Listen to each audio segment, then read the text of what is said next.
Quando falamos da morte por suicídio, é importante compreender o fenômeno variando a faixa etária da pessoa.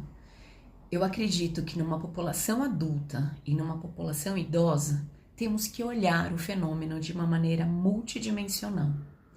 Quando estudamos a partir da autópsia psicossocial, tentando compreender quem foi a pessoa falecida, consideramos os fatores de risco no aspecto biológico, psicológico, social, cultural e espiritual.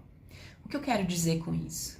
Quando pensamos no aspecto biológico, encontramos doenças antecedentes, incapacitantes na maioria das vezes, doenças cardíacas, oncológicas, neurodegenerativas, doenças que, de certa forma, ameaçam a continuidade da vida. Sabemos também que doenças que a longo prazo também tragam uma incapacidade. Temos o envelhecimento da população, logo doenças neurodegenerativas, como por exemplo o Alzheimer, também acomete essa população.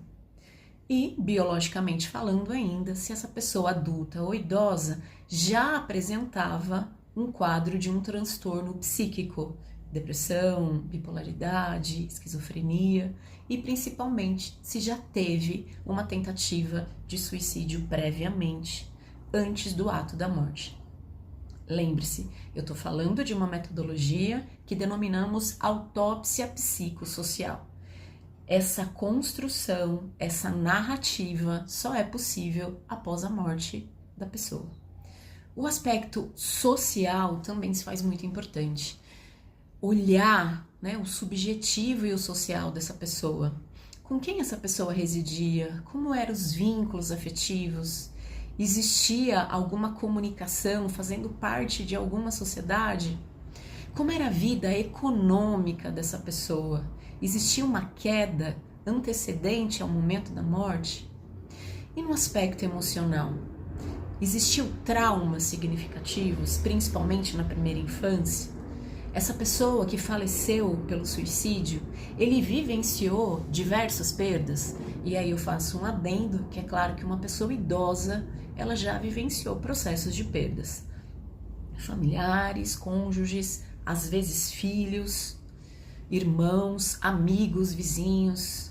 Então, no aspecto emocional, essa pessoa falecida, como eram as relações, a rigidez do pensamento? Era uma pessoa que tinha flexibilidade de lidar com as frustrações, de lidar com as adversidades.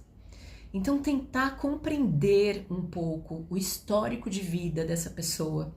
Ele passou por traumas de grandes proporções? Passou por traumas de escassez financeiras que tiveram e culminaram um desgaste intenso ao longo da vida dessa pessoa? E aqui eu estou enfatizando um pouco mais o idoso, porque foi objeto da minha pesquisa do mestrado. E o aspecto espiritual? Essa pessoa que morreu por suicídio, ela fazia parte de alguma comunidade religiosa? Quais eram as crenças entre a vida e a morte? Quando a gente fala sobre o suicídio, a gente sabe que ao longo da construção, principalmente religiosa, da sociedade, o suicídio é visto de uma maneira muito recriminada, muito preconceituosa. Então, como essa pessoa falecida lidava com o aspecto religioso transcendental? Acreditava numa continuidade de morte, a morte como uma punição? Então, todos esses aspectos é de suma importância que nós, profissionais da área da saúde, compreendemos. Vejam, eu não estou dizendo que a morte por suicídio ela é desencadeada por um único fator. Não procede essa informação. O suicídio ele é sempre um processo de intenso e longo sofrimento. E que o ato final, no momento de desesperança, desamparo e desespero, uma incapacidade de acreditar na resolução daquelas dores, do alívio daquelas dores, entre aspas, toma a decisão dessa morte autoprovocada. Eu coloco entre aspas porque eu digo que diante de um sofrimento extremo, às vezes a rigidez do pensamento vem como um ato final. Precisamos entender que o suicídio é um fenômeno também social e cultural. Precisamos sim criar políticas públicas para poder compreender o que é esse fenômeno que vem crescendo cada vez mais. A solidão também é um fator de risco na nossa comunidade. E mais do que nunca, segundo a Organização Mundial da Saúde, a cada 6 pessoas, uma sofre de solidão. Porque sim, a solidão mata. A solidão acomete adoecimentos físicos e emocionais.